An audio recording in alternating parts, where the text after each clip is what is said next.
Good afternoon. Welcome to the show. This is the Technology Hour, and I'm your host, Rin. We've got a great show planned for you today. I'm here with Owen Fonorow, and we're going to be discussing some fabulous breakthrough information for folks that might be suffering from all kinds of things, but any type of heart disease. Welcome to the show, Owen. Thank you. Thank you for having me. Yeah. Oh, I'm so excited to share this information with our listening audience because we just don't get to hear about this too much. And I know soon enough it'll be in a lot of, magazines and so forth. Right. And I know you've been doing radio shows here Right. and television shows recently. Yeah, I can't explain that, and maybe after listening, people could try to, maybe they'll have some ideas on their own, because this is really not a new idea. The idea that there is the cause of heart disease might have more to do with vitamin C than any other single factor. And that's what I'll be trying to talk about today. Okay, and it's interesting how you became involved in this because you are the CEO and co-founder of as the director of the Vitamin C Foundation, which is the Linus Pauling's. Well, what we tried to do is, we tried to take up when Linus Pauling passed away, the function that he was monitoring all the science on vitamin C, and if there was any maybe false or questionable information, he'd get right on it, and that's what we try to do, because there seems to be every once in a while there'll be misinformation in the media about vitamin C, and so we check on it and try to keep the most up-to-date and valid information on our website, vitamincfoundation.org.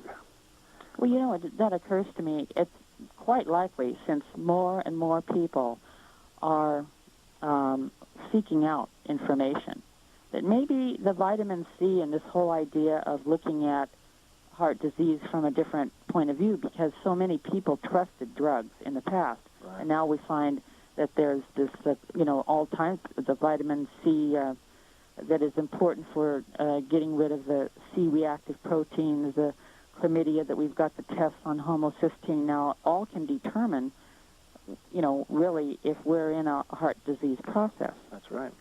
And it does, I don't want to steal any thunder from Dr. Thomas Levy, who's written a terrific book called Vitamin C, Infectious Diseases and Toxins.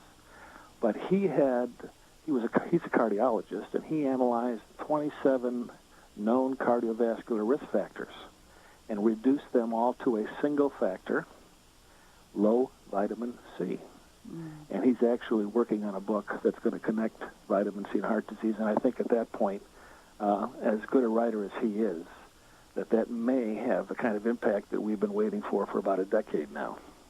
Well, we really have, because you're right about this. There is a tremendous amount of misinformation, and just even 20 years ago when folks were going in and having chelation treatments, and I'm sure any of our listeners out there who have had it probably had, for the most part, a good experience from it. But, from the peer reviews, they're the first to say, no, it doesn't work. EDTA, vitamin C, magnesium drips, they just don't work.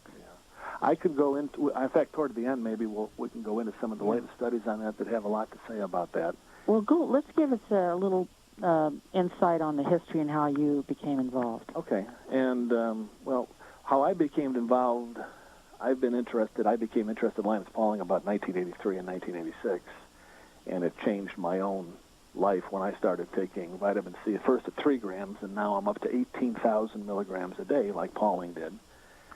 And because it had such a positive impact on my health, and the medical profession was at best ignoring it, or at worst ridiculing it, I became interested. I was not in the medical profession at that time.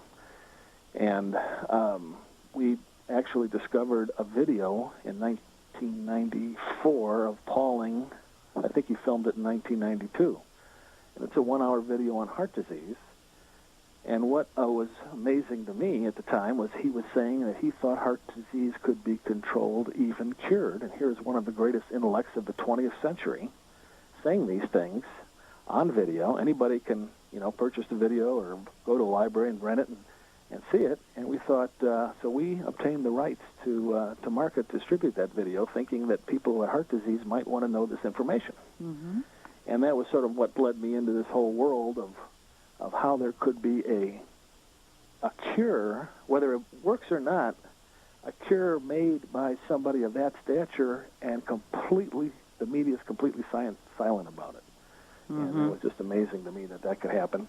And as I got into looking at his theory and researching it, it turns out that the original ideas that there was a connection between vitamin C and heart disease actually arose not long after vitamin C itself was discovered. In the 1930s, someone in the 1940s, the war got in the way. But then in the 1950s, a Canadian doctor, Willis, made probably the most crucial experiments.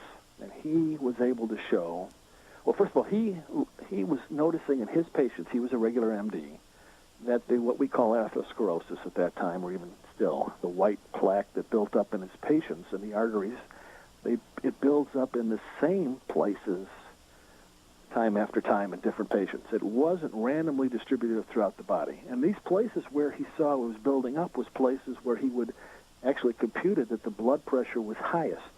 Wow. near the heart, where the arteries divide. And he began to think, well, maybe there's a mechanical or a stress due to the blood pressure and the heartbeat that's causing atherosclerosis. And at that time, they were very well aware that vitamin C had a lot to do with the strength of your arteries.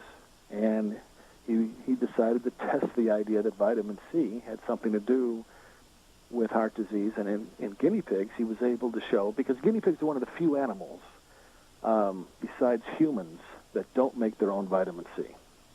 Cats, dogs, all 99% of the species all make their own vitamin C in very, very large amounts in their liver. We have to get it by mouth, like the guinea pig, and then we lose some during digestion. So he studied these guinea pigs, and in the amounts that he gave what we call a very low amount or kept deprived of vitamin C, all the guinea pigs got atherosclerosis. In the amount that he gave, adjusted for body weight, about 3 grams of vitamin C, none of the guinea pigs got atherosclerosis. So one single factor, depriving the guinea pig of vitamin C, created atherosclerosis. And these experiments were done in the 50s. He also then just looked at humans, terrific work in humans, giving them 500 milligrams 3 times a day, which I know now is still a fairly low amount. We're going to have a break right now, so if you'll just stay tuned, folks, audience, we're going to be right back. Okay.